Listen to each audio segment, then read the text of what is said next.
ไทยบ่อืมก็เข้าใจแน่แต่แบบอยากตอบเพิ่นจังซี่ก็ตอบบ่ได้โดย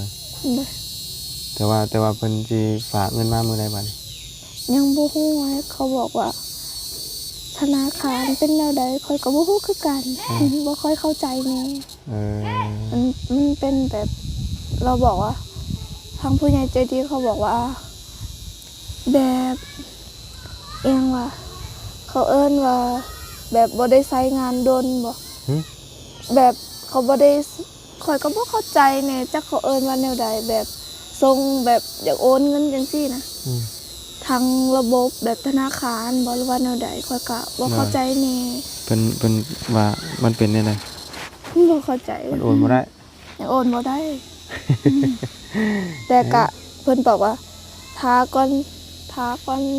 จักมื้อก็บ่ฮู้คือกันอาทิตย์นึงบ่ก็ยังบ่ฮู้โดยเฮ้ยเว้านำบ่บุญสารวัตรว่าประมาณอีก2มื้อจ้ะ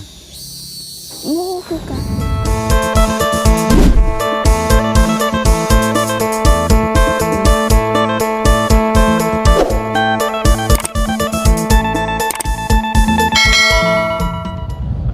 เอาเนาะถือว่าทั้งน้องป๊อบมื้อนี้แม่นบ่ได้ไปเฮ็ดเวียกเฮ็ดงานพี่น้องเนาะถือว่าพักเป็นจังได๋เด้มื้อนี้คือได้พักพี่น้องเนาะก็เมื่อวานนี้มากันตอนค่ำตอนมืดเนาะเอาพี่น้องหลังจากเปลี่ยนยางแล้วพี่น้องเอ้ยออกมาหาทางน้องป๊อบก่อนเนาะมีแต่แนวเสียเงินพี่น้องเอ้ยช่วงนี้เนาะอุกอังเลยเอาพี่น้องเอ้ยจังได๋ก็ไปถามทางน้องเพิ่นก่อนเป็นจังไดเนาะคือว่าเห็นไปเบิ่งที่ดินใหม่อีกแล้วพี่น้องเอ้ยบ่นี่เป็นจังไดเนาะคือไปถามเบิ่งซื่อๆเนาะอันนี้นะคือบ่ได้มี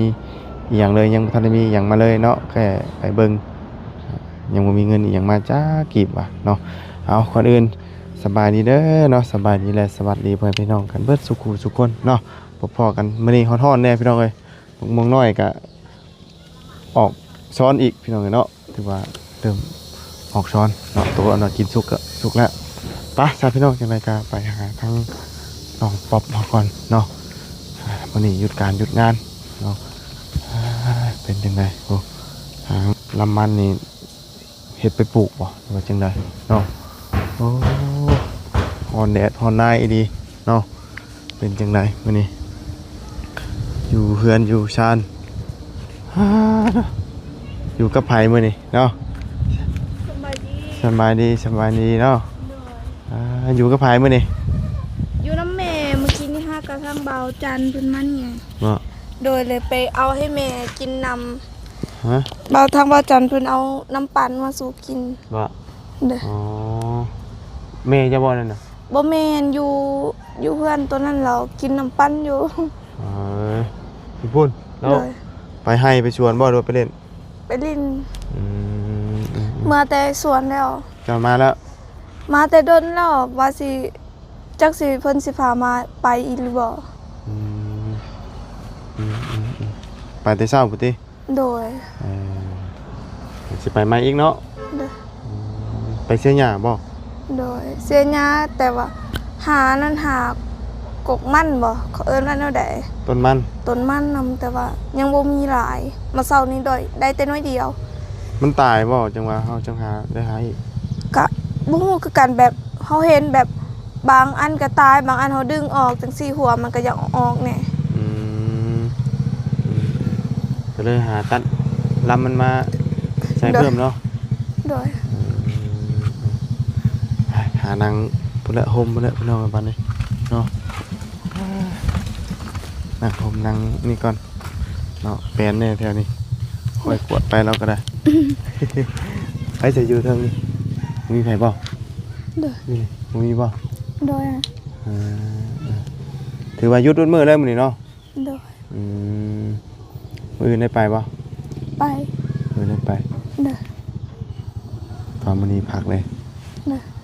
พักอยู่เบิดมื้อเลยโดย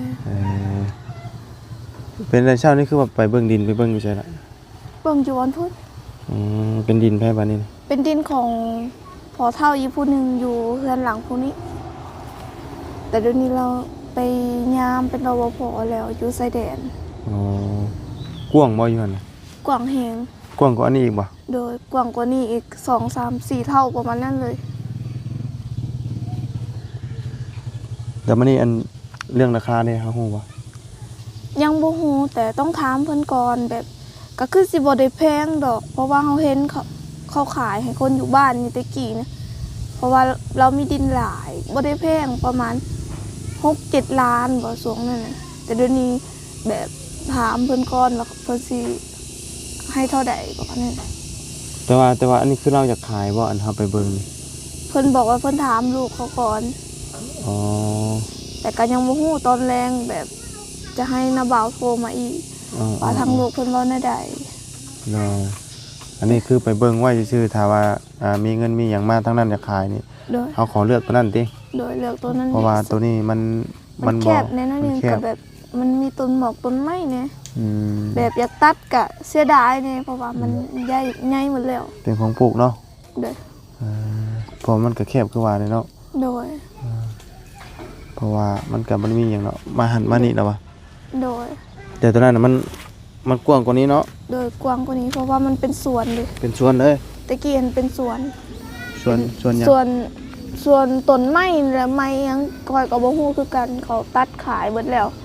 เขาก็เลยเอ็ดเป็นสวนมันแต่ทีนี้เขาบ่ได้ปลูกมันแล้ว อืม ก็เลยแบบดินเปล่าเขาเอิ้นว่าแนวใด ดินบ่ได้ปลูกหยัง โดย ปล่อยว่างเปล่าใช่เนาะเดี๋ยวนี้เนาะ โดย น้อยก็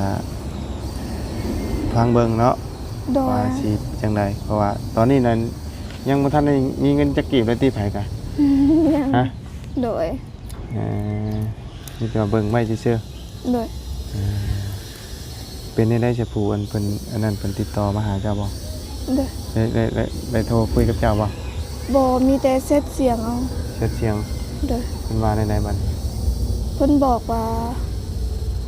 กะสิซอยเท่าที่ซอยได้กะแล้วก็ซ้อนกันใช้ชีวิตจังสิ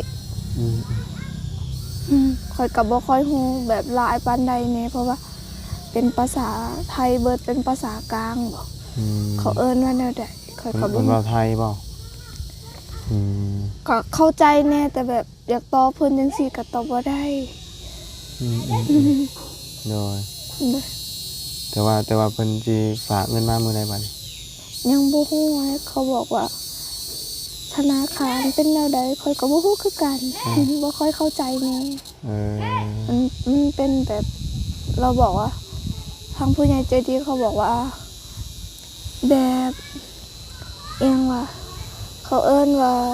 แบบบ่ได้ใช้งานดนบ่ หึ แบบเขาบ่ได้ข่อยก็บ่เข้าใจแน่จักเขาเอิ้นว่าแนวใดแบบส่งแบบอยากโอนเงินจังซี่นะ อืม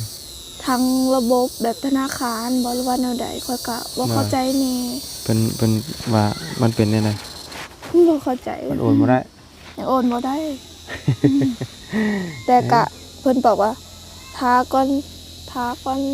จักมื้อก็บ่ฮู้คือกันอาทิตย์หนึงบ่ อืม ก็ยังบ่ฮู้ โดยให้เว้านำบ่บุญสารวัตรว่าประมาณอีก2มื้อจ้ะ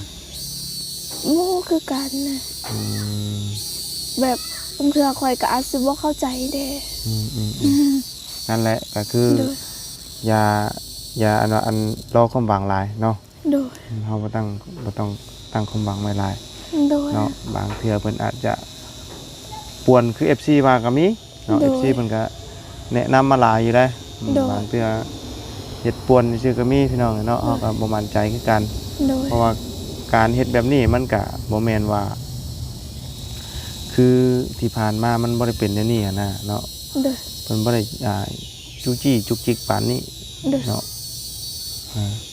บ่ได้จุกจิกพอปานใดเนาะถ้า เด้อ เต็มใจซอยก็คือฝากมาเลย โดย เนาะอยากซอยไปบางท่านเพิ่นฝากเงินมาเพิ่นบ่ได้วนวายติดต่อมาเลยพี่น้องเนาะบ่ได้สนเลย แต่ว่าอันนี้เงินบ่ได้ฝากแต่ว่าจุกจี้จุกจิกไปก่อนน่ะถ้าว่าฝากเงินมานี่จักสิช้ำได้ สิบ่วงการชีวิตเจ้าพุ่นบ่ ยังบ่ฮู้คือกัน อันนี้ขนาดยังบ่ได้ฝากเงินมาได้นี่ โดย ถ้ามาฝากเงินมาเลยสิบ่อันสั่งซี่หันซี่นี่บ่เนาะอันนี้แค่สมมุติได้สิได้อันบ่บุญว่าเปรียบเทียบมาได้ โดย อันนี้ก็ยังบ่ได้ว่าอันใช้ลายไปสีเพิ่นหรอก แต่ว่าเฮาแค่สมมุติ เนาะ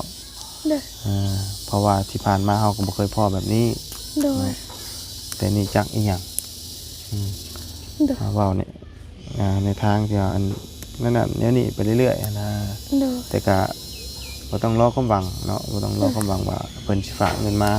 ซื้อดินซื้อดอนให้ดอก โดย ถ้าคนใดถึกชะตาเจ้าแท้เพิ่นเห็นเบิ่งเจ้าบาทเดียวเห็นเจ้าปุ๊บเพิ่นสิส่งมาให้เปิดสมทบเลย โดย เนาะคนละตอนนี้ก็ว่ากันถ้าว่ามีผู้หนึ่งมีแล้วนะแต่ว่าตอนนี้มันยังบ่มีไผมี โดย เนาะถ้าว่าสมมุติทางมาบุญมีเอาเนาะมามีผู้ใหญ่แบบว่าฝากเงินมาอยากให้เปิดสมทบสิ5-6 ล้านสิก็โอเคเนาะถือว่าสามารถเปิดสมทบได้ โดย แต่ตอนนี้มันยังบ่มีหยังมา โดย ถือว่ายังเงียบอยู่เนาะเรื่องราว โดย ดินดอนตอนเนี้ยเพราะว่าถ้าได้ซื้อดินแล้วมันก็ต้องได้ปลูกเรือนอีก โดย คำว่าปลูกอยู่นี่มันก็มันบ่เป็นดินเฮาคือเก่าเนาะ โดย ถ้าว่าอยู่นี่อยู่ได้ตลอดบ่มีแต่ว่าปลูกเงินงามเพิ่นยังบ่ได้บ่ ก็ถือว่าเขาปลูกได้ แต่ถ้าแบบเขาพิดกันในอนาคตจังซี่เพิ่นก็อาจสิ ไล่เขาแบบนี้เขาก็ยังบ่ฮู้เนาะ ไล่ออกเนาะ โดยเพราะว่ามันก็เป็นของเรื่องในอนาคต เพราะว่ามันก็บ่มีไผฮู้ดอกเฮาก็บ่ได้แบบได้ผิดได้ถูกก็บ่ฮู้คือกัน แม่แนวมันตัวนี้นะทุกคน โดย เรื่องของอนาคตเนาะ โดยแต่ถ้าแบบถามมาปลูกได้บอกก็ได้ แต่ถ้าแบบเฮาปลูกเหือนงามแล้วมือใดมือหนึงเข็นแบบพิดกันจังซี่ก็ถือว่าต้องได้มางออก แม่น โดย นั่นแหละเขาเอิ้นว่าเฮาบ่สามารถปลูกหลังใหม่หลังงามได้เด้มันบ่เป็นดินเฮาเด้เพราะว่าเฮาอยู่ซี่นะเพิ่นไล่ย้ายออกเมื่อใดมันก็สบายเพราะว่าเฮือนมันเฮือนเก่าๆห่างๆเนาะ โดย เฮาบ่ได้เสียดายหยังเด้ โดย ก็คือเฮ็ดเฮือนดีงามเพิ่นก่อขึ้นหยังมันบ่ได้ โดย เพิ่นแบบว่าอันเพิ่นปลูกได้งามจ้ํ โดย เนาะเขาว่าคือปลูกนี่ก็นี่แหละเฮือนใหม่คือหลังเนี้ยงามเนาะ โดยงามเอง หลังบักไงหลัง โดย อันแหละพี่น้องเนาะดินดอนตอนยากอะติดตามไปเรื่อย โดย ๆว่าสิสำเร็จมื้อใดเนาะ โดย แต่ว่าได้คุยกันแล้วติทางหมู่บุญสารวัตรเอาเฟซให้บัดนี้ คุยได้น้อยเดียวแล้วบ่ฮู้คือกันเพิ่นยังบ่ได้ตอบ เพราะว่า FC หลายคู่หลายคนก็เห็นคอมเมนต์เข้ามาก็ โดย มันอยู่น้องเนาะบ่อยากให้ทางทีมงานเนาะเอาเฟซให้ปานใดวะ โดย ยันเป็นแบบว่าวิชาชีพมาตัวหลอกต้มตุนพ่อให้ดีใจพี่น้องเนาะ โดย อันนี้ก็ความคิดของมุมของด้าน FC เนาะ โดย เพราะว่า FC ที่เพิ่นติดตามทางทีมงานมาเพิ่นก็บ่เคยเห็นแบบนี้อะนะบ่เคยเห็นแบบว่า เป็นแบบนี้มาก่อนมีแต่ว่าถ้าเพิ่นอยากช่วยเคสได้เพิ่นก็ฝากเงินมาแล้วก็ช่วยแล้วเลยเนาะ โดย บ่ได้ถือว่าแบบอันแบบนี้ปานใดเนาะก็ถือว่าเป็นเคสแรกคือว่าบุญวานะ โดย ที่ว่าเป็นแบบนี้เนาะเนาะจังไดก็ฟังเบิ่งเนาะ โดย แต่ว่าเฮาก็บ่ต้องรอความหวังหยังมีแต่ว่าฟังไปเรื่อยๆก็คือถ้าผู้ใดที่เพิ่นเมตตาเนาะเห็นมันสิมีหรอกเนาะผู้เพิ่นที่ว่าเห็นเนาะผู้ที่ว่าเพิ่นอยากช่วยแท้ๆอะนะ โดย เพิ่นเห็นแวบเดียวนะเพิ่นสิส่งมาโลด โดย เพิ่นสิโทรมาหาแล้วเพิ่นสิส่งมาเลย โดย ซอยนั่นซอยนี่แม่นเพิ่นสิบอกเองเนาะก็บ่ได้ยุ่งยากหยังแต่ว่าตัวนั้นก็ฟังเบิ่งเนาะว่าเป็นสิขายจังใดเนาะ โดย แต่ว่านั่นน่ะเฮาอยากได้อย่างนั้นเนาะ โดย เพราะว่าอยู่หั่นมันกว้างเนาะ กว้างกว้างแห่ง ที่ดินดอนตอนหยาอยู่พุ่นแบบกว้าง โดย มันเป็นมุมแบบว่าอยู่สุดหมู่เลยบ่ โดย มันมีเฮือนไปบ่ บ่มีเฮือนไป แต่ถ้าแบบเราทำความสะอาดเนาะดุดมันจังซี่ก็ถือว่าโอเคเลย อืม เพราะว่ามันอยู่แบบส่งแบบว่าออกทางสวนได้เนาะ โดย อ๋อเอาก็ถ้าว่าเฮาฮู้ราคาเพิ่นอยากขายแต่ก็เฮามีเงินนี่ก็เป็นชื่อได้เลยเนาะ โดย แต่บ่ฮู้เนี่ยถูกหรือแพง โดย แต่ตัวนี้ยังบ่มีเงินจักกีบเนาะ โดย ยังบ่มีมาเลยพี่น้องเอ้ย โดย เนาะนี่แหละก็ซอยๆกันเนาะหลายช่องทาง โดย เพื่อช่องทางใดช่องทางหนึงสิได้มีให้ทั้งครอบครัวเราเนาะ โดย มะเร็งบ่ฮู้ว่าจะได้ปิดเสียหญ้าต่อหรือว่ายังบ่ฮู้ โดยยังบ่ฮู้อันแม่พาไปก็ไป นี่บ่พาไปก็บ่ได้ไป โดย เออเอาถ้าเบิ่งเนาะ โดย หญ้ามันบ่ใหญ่ ยามัน กว้างแต่บ่ บ่ค่อยกว้างหลายปานใดดอก แคบอยู่ ดินไผจันปลูก ดินแม่เขาเอง ไกลบ่จักนี่ บ่ค่อยไกลหลายปานใด นะ บ่ ฮอด ค่ บ่ อยไกล ฮอดบ่หลัก บ่ฮอดติ ย่างไว้นะบ่ฮอดแล้วไปสองคนนี่บ่ไปเฮ็ดสองคนนี่บ่มัน โดย ไปได้คนอยู่ตอนเช้านี่ย่าค่อยก็ไปน้องค่อยก็ไป4คน ไปเฮ็ดนํกัน โดย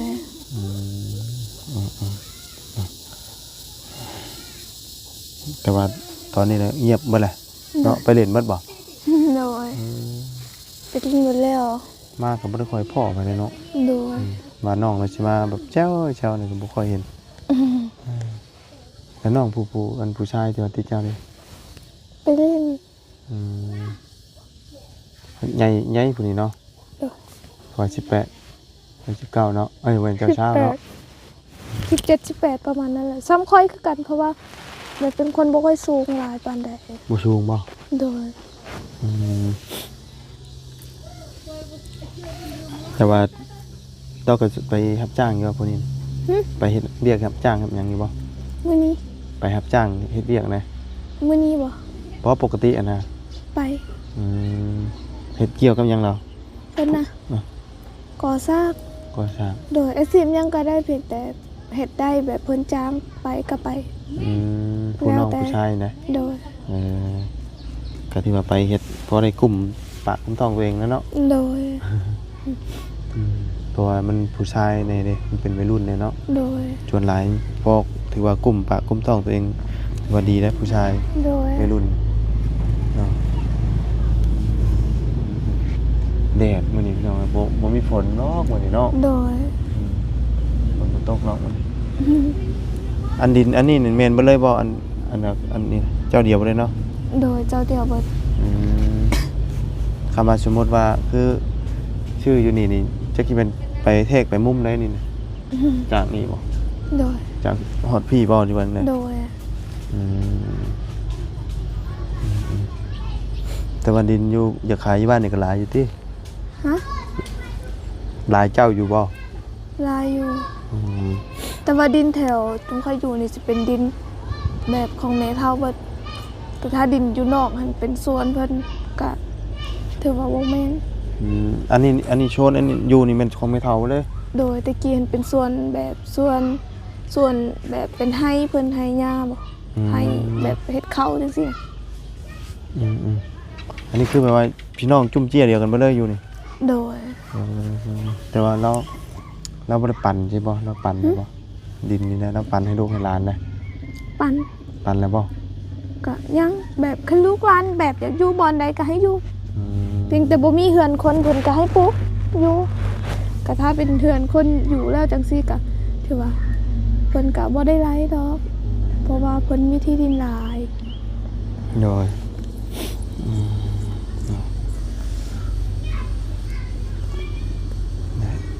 ฟังเบิ่งเนาะมื้อนี้ก็ได้ เด้อ เห็น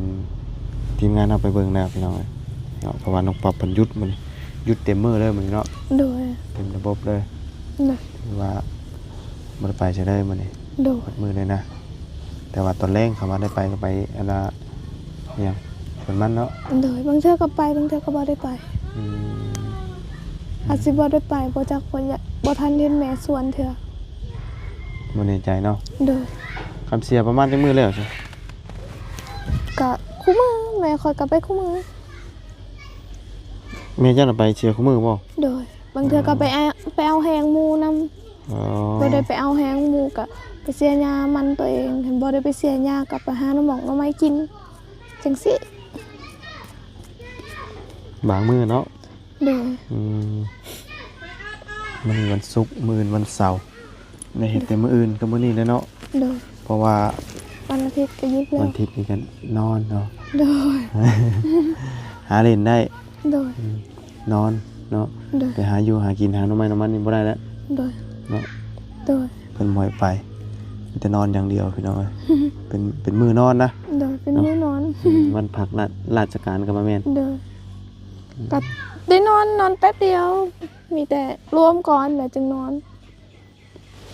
ตอนเช้า ตอนเช้าตั้งแต่8 โมงจนฮอด10 โมงบางเทื่อก็11 โมงก็จะได้ออก ตอนแรกกี่โมงจังตอนแรก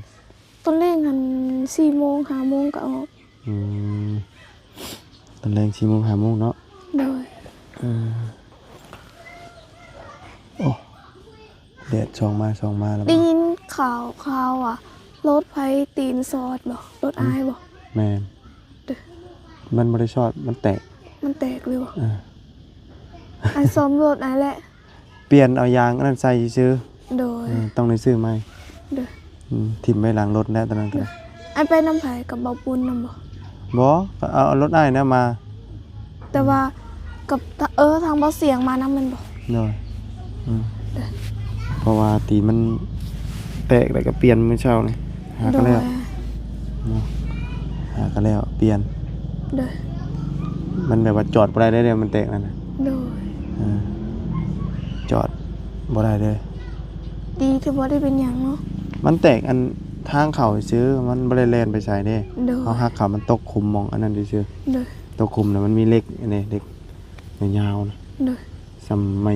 คีบทูนี่ โดย มันแทงเข้าข้างมันเลย โดย แทงเข้าข้างมันจอดบ่ได้ โดย คำว่ามันช็อตคือเขาเหยียบธรรมดาจอดได้ โดย แต่นี่จอดบ่ได้เรียบร้อยเสียเงินอีกเนาะ โดย นางกุ้มใจอยู่เนี่ย สู้ กุ้มใจแล้วนี่เนาะ ๆโดยธรร น้ำ ม มัน ดา ก็แพงมาเจออันนี้อีกบาทนี่ งั้นก็ได้ แพงกระเต็กเนาะว่าจะไปเติมน้ำมันกินนี่ไฟฟ้ากระดับ เติมบ่ได้ฉันไฟฟ้าดับบ่ ไฟฟ้าดับ โอ้ค้าก็ฮู้เด้ อืม ว่าถ้าไฟฟ้าดับนี่เติมน้ำมันบ่ได้ บ่เพราะว่าไฟฟ้าดับ โดย โอ้ รถจักรก็บ่ได้บ่ เฮ้ยรถอยากก็บ่ได้ โดย มันมีไฟฟ้าเด้ โดย มันใส่ไฟเด้ โดย ใส่ไฟปั่นดื้อ เด้อ ขึ้นมาเนาะน้ำมันสิเบิดเลยเด้นี่ โดย ว่าสิข้ามไปเวียดกับเพิ่นมวยไปอะไรเนี่ยนี่ โดย เพิ่นมวยไป ปกติหลายตัวอายหันไปเวียดเข้าไปเวียดคู่มือบ่ บ่ไปแบบว่าจะขอไปอันเติมน้ำมันนี่แหละไปแล้วมันนี่ โดย แต่ก่อนน่ะขอไปเพิ่นให้ไปอยู่ โดย ไปอีกเอาไปมาไปอีกเทื่ออันนี้เพิ่นบ่ให้ไปบัด โดย เนาะบ่ให้ไปเลย มันก็เป็นบางส่วงแบบ อ่า แบบเขาอาจสิอันนั้นแบบจับคนมาส่งยาหลายพุ่นบ่ แม่น หรือว่าแนวใดได้ยินข่าวๆว่าจังซี่ เพราะ เพิ่น ว่า ก็เลยแบบยากตะกี้หันเฮาบ่ต้องไปทางลัดก็ได้ อ่า ทาง เพราะว่า ใหญ่เลย แต่เดี๋ยวนี้หันต้องได้ไปแต่ทางลัดทางเดียวทางลัด เพราะว่าเฮาขอไปแล้วบัดนี้บางเทื่อมันมีเกิดเหตุส่งยาส่งแนวผิดกฎหมายอันนี้ โดย เพิ่นตรวจพ่อแล้วบัดนี้มันเพิ่นก็ได้บ่ให้ไปบัดนี้ โดยมันก็สิยาก มันก็ยากนี่มันก็ถูกต้องอยู่แล้วล่ะที่ว่าเพิ่นบ่ให้ไปเนาะ โดย เฮาไปดีมันก็ต้องเฮ็ดเอกสารไปข้างในนั่นแหละ โดย ตามหลักการมันก็เป็นนั่น โด แห ย ละแต่ว่าด้วยความอันนี้นะ โดย ด้วยความว่าเฮาอยากไปแบบง่ายๆอะนะก็เลยขอไปซะหาหน้ามันก็เลย โดย อันนี้นี่ขอผู้นี้ก็ขอผู้นั้นก็ขอผู้นั้นก็ขอมันก็เลยสวยโอกาสได้ว่าผู้อันใดอยากทำความผิดเนาะผู้ที่ว่าอยากส่งยานะพี่น้องตัวนี้แหละ โดย เนาะตัวที่ว่าผู้เป็นอยากเฮ็ดผิดกฎหมายอะนะ โดย อยากเป็นตรวจพ่อบัดนี้มันก็เลยบ่ได้บัดนี้ กะยาเนาะเนาะเฮ้ยตัวนี้นี่แม่นฟังเบิ่งเนาะเรื่องนี้เรื่องนอนอ่าติดตามไปเรื่อย โด ๆ ย สิสมหวังคือหมู่คือครูอยู่บ่เนาะ ก็ยังบ่ฮู้แล้วแต่บุญวาสนาเฮา เอมันวาสนาบ่ถึงกันอยู่ซี่แหล้วเนาะ โดย ยังบ่ฮอดมื้อฮอดวันมันเด้พี่น้อง โดย เนาะก็ช่วงนี้ก็ถือว่าไปนอนเฮือนยาเนาะ โดย บ่ได้นอนอันนี้ปานใดก็หากันยายเนาะนอนไปแต่ก่อนนี่ก็กลับไปกลับมาว่าติ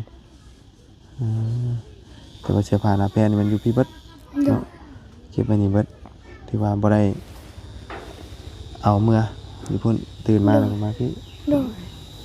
ตื่นมาแล้วมาพี่ล้างหน้าล้างตาก็ตักน้ำแล้วก็ถือว่าไปขาย เฮ็ดเวียก เนาะ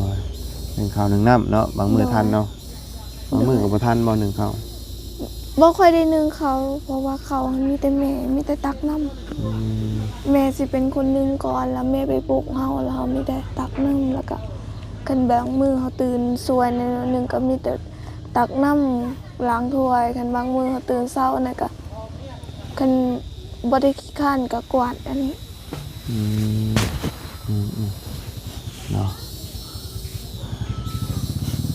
แต่ข้าวนี่บ่ได้ห่อไปกินอยู่โรงงานที่มีแต่ว่าเพิ่นซื้อกินเนาะ โดยบ่ได้หออยู่โรงงานนั่นกินข้าวนำหัวหน้า ข้าวเวียดบ่ โดย ฮะ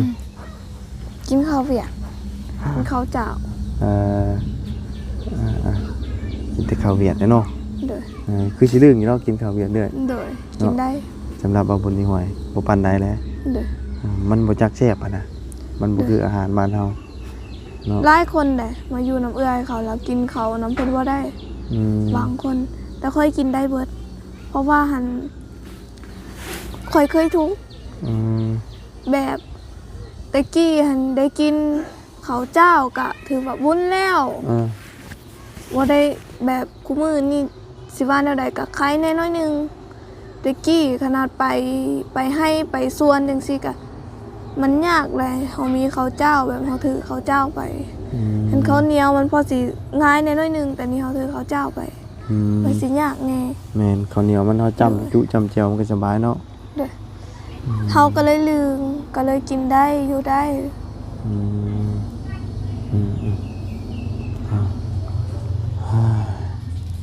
เอามื้อนี้สู่งานต่อ โดย เอาว่านี่จะเอารถเบียดมาแล้วไปเอาขี่ไปจ้ะ น้องไป เพราะว่าทางคนอยู่บ้านนี่ไปเฮ็ดเวียกนำ อืม เพิ่นก็เลยเอาไปเลย อืมเพิ่นเฮ็ดน้ำกันบ่ โดย อ๋อเฮ็ดเรียกบอลเดียวกัน โดย มาแล้วก็ขี่รถมานํกัน ไปขี่ไปฮะ เพิ่นแบบมื้อนี้เพิ่นเอาน้องเพิ่นไปนำเด้ก็เลยเอารถคอยไปนำเลยซาตอนแรงแบบก็เอามารถไอเยียนคือเก่า อืม มื้อนก็สิขอไปนำเพิ่นคือกัน โดย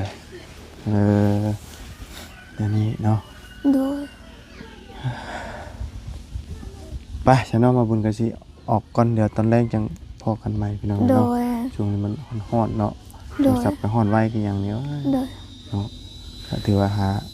ไปทางอื่นต่อก่อนเนาะเลยจังได๋ก็ให้สมหวังไว้เนาะ โดยขอบใจเด้อขอให้เดินทางปลอดภัย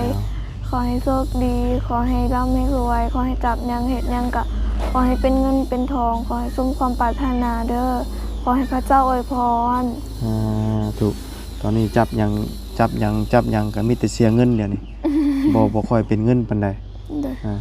จับหยังก็เสียเงินจับพวงมาลัยก็ออกมาก็เสียเงินโนดเดี๋ยวนี้เนาะเติมน้ำมูกน้ำมันแน่แล้วก็ โดย ยางแตกแน่สิแหละ เด้อ แต่ว่าท่านได้ซื้อแล้วพุ่นน่ะยังอีกเคิงอยู่ โดย เนาะเก็บเงินก่อนจะพักหนึงมาขอไม้ก่อนพี่น้องเอ้ยบ่ได้ซื้อหยังมาซ้ำช่วงเที่ยงเดี๋ยวเอาช่วงแดงๆก่อนเนาะให้เฮาหานั่งพักผ่อนอยู่เล่นอยู่ไสนอนอยู่ไสจังบ่อันน่ะบ่ฮ้อนแน่พุ่นบ่ โดย หลังนั้นบ่เฮือนลำบากนะเย็นเนี่ยบ่อยู่นี่มันบัดนอนบ่ได้เนาะ โดย นอนอยู่เฮือนครัวได้บ่นี่ ได้ ฮะเย็นอยู่บ่นอนอยู่นี่ โดย หรือว่ามีเตียงปูชาดนอนอยู่นี่เนาะกระชีโฮมเย็นเยอะอยู่นี่ลมเนี่ยมีกรไม่ไรฟังนั่นนี่เนาะ ดีเพื่อน อ๋อ สบายเวลาอยากกิน เนาะ ยามฤดูหน่อไม้นี่ เออ ลงมาแต่เพื่อนก็เก็บรถ เก็บเอาในเบิดบ่เถื่อน โดย ได้อยู่เนาะมักนัดมันยังกำลังออกมาให้มันทันสุกโอ้ยไปซะฮอนแดดช่ำบัดนี้โอ้ยไปซะพี่น้องเนาะสำหรับคลิปนี้ก็ลำลาเลยเด้อพบเจอกันใหม่ขอบคุณไปพี่น้อง FC ที่เข้าติดตามนะครับส้มเนาะเอารุ่นติดตามส้มกันไปเรื่อยๆสิเป็นจังไดขั้นตอนต่อไปพี่น้องไปแล้วเด้อสบายดี